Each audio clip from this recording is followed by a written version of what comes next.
আমার চ্যানেলে তোমাদের সকলকে স্বাগত। আজ আমরা ক্লাস 5-এর রায়ান মার্টিন প্রশ্নবিচিত্রা থেকে পরিবেশের তৃতীয় পর্যায়ক্রমিক মূল্যায়নের 12 নম্বর স্কুল সলভ করব।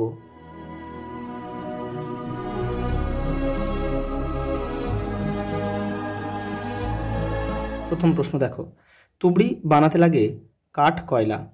একটি পরিবেশ বান্ধব পরিবহন হলো সাইকেল।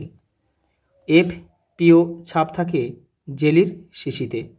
নরম কাণ্ডের গাছ হলো কলা। বিশ্ব বয়স্ক দিবস পালন করা হয় 1 অক্টোবর।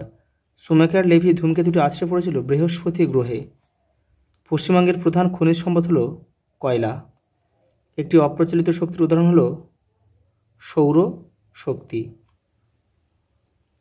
সূর্য থেকে পৃথিবীতে আলো আসতে সময় লাগে 8 মিনিট। ট্রাম চলে বিদ্যুতে। পরেরটা দেখো, শূন্যস্থান পূরণ করো। ধোঁয়াতে থাকা সবচেয়ে বিষাক্ত গ্যাসের নাম হলো কার্বন মনোক্সাইড। পুকুরের জল জীবাণুমুক্ত রাখতে কি ব্যবহার করা হয়? Potassium permanganate. তালপাতার লেখা বইগুলিকে পুঁথি বলে। ভারতবর্ষে প্রথম ট্রেন চালু হয় 1853 সালের 16 এপ্রিল মুম্বাই থেকে থানে পর্যন্ত। জেব্রা ক্রসিং বরাবর সর্বদা রাস্তা পার হওয়া উচিত। দেখো পরেরটা কি দিয়েছে, দেখো এক কথায় উত্তর দাও। একটি জলবিদ্যুৎ কেন্দ্রের নাম লেখো। ভুটানের ঝালং। কত সালে কলকাতায় রিক্সা আসে? 1900 সালে। পানশি ছোট ডিঙি নৌকাকে পানশি বলে। দেখো এবারে রয়েছে পথের পাঁচালী গ্রন্থটি কার লেখা? বিভূতিভূষণ বন্দ্যোপাধ্যায়। পশ্চিমবঙ্গের দুটি কয়লা খনি অঞ্চলের নাম লেখো। রানীগঞ্জ আর আসানসোল। পরেরটা দেখো, দেখো বাম স্তম্ভ ডান স্তম্ভ। ভূমিকম্প কী হবে বলো তো? ভূমিকম্পে হবে এখানে আছে প্রাকৃতিক দুর্যোগ, তাহলে এখানে আমরা 4.1 লিখব। কেউ তীর চিহ্ন দিয়ে কিন্তু মেলাবে না। জোয়ার ভাটা সূর্য ও চন্দ্রের আকর্ষণে, তাহলে এখানে 4.2।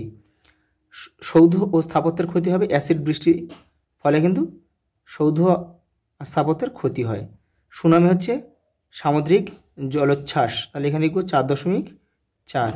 আর এখানে বড় গির্জা 4.5, এটা এখানে লিখব ক্যাথিড্রাল, তাহলে এখানে লিখব 4.5। পরেরটা দেখো, সকল শক্তির উৎস খাদ্যটা ভুল, এটা হবে সূর্য। গ্যালিলি টেলিভিশন আবিষ্কার করেছিল, এটা ভুল। টেলিভিশন আবিষ্কার করেছিল হচ্ছে জন লেগুবিয়ার্ড।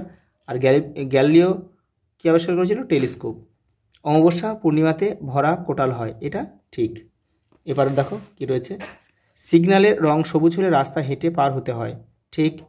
18 বছরের কমে মেয়েদের বিয়ে দেওয়া দণ্ডনীয় অপরাধ, এটাও ঠিক। দেখো পরেরটা কী বলেছে, দেখো স্বাস্থ্য ভালো রাখার দুটি উপায় কি কি?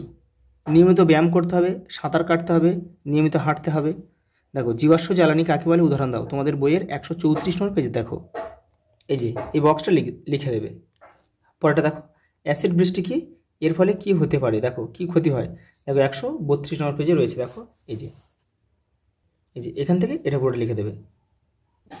পরেরটা দেখো, সমাজভিত্তিক বন কাকে বলে? লোকালয়ের মাঝে যেসব ছোটো ছোটো বন গড়ে ওঠে তাদেরকে কিন্তু সমাজভিত্তিক বন বলে। তোমাদের বইয়ের 123 নম্বর পেজে উত্তরটা রয়েছে। মুখ্য জোয়ার ও গৌণ জোয়ারের ঘটার প্রধান কারণ কি? দেখো মুখ্য জোয়ারের প্রধান কারণ হলো চাঁদের আকর্ষণ, আর গৌণ জোয়ারের প্রধান কারণ হচ্ছে পৃথিবীর ঘূর্ণন বা আবর্তন। পরেরটা দেখো, রাস্তায় বেরোলে তুমি কি কি সাবধানতা অবলম্বন করবে? দেখো 150 নম্বর পেজে তোমাদের বইয়ের উত্তরটা রয়েছে, এখান থেকে করবে। দেখো সূর্যগ্রহণ কাকে বলে? চিত্র অঙ্কন করো, এটা তোমাদের বইয়ের 163 নম্বর পেজে রয়েছে, ওখান থেকে তোমরা এটা দেখে নেবে। দেখো পরেরটা দেখো, শিশুদের 4টি অধিকারের কথা উল্লেখ করো, 176 নম্বর পেজে রয়েছে। দেখো এই যে এইগুলো তোমাদের লিখতে হবে।